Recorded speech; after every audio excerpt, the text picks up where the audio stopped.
তো দেখতেই পাচ্ছেন এখানে অনেক রাবিশ ইট ভাঙা পড়ে আছে, তো এটাকে আজকে আমরা পরিষ্কার করব।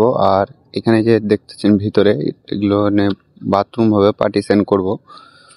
তো এটা করা ছিল, এখন এগুলোকে আমি পরিষ্কার করে আপনাদেরকে দেখাবো, পার্টিশন গুলো করব। এখানে যে ঘরটা দেখতে পাচ্ছেন এই ঘরটা আমরা লেবেল করব রাবিশ গুলো, মানে রাব ঢালাই করার জন্য। তো এই দেখুন আমাদের খাঁচা বাঁধা হচ্ছে, লিল্টন যাবে ওই জন্য। তো এই দেখুন এগুলো আমাদের প্রায় শেষের ধারে কাচরাগুলো।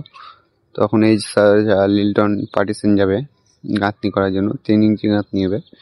আমরা 5 ইঞ্চি লিল্টন ব্যবহার করব, মানে টাই বিমের কাজ করবে এগুলো।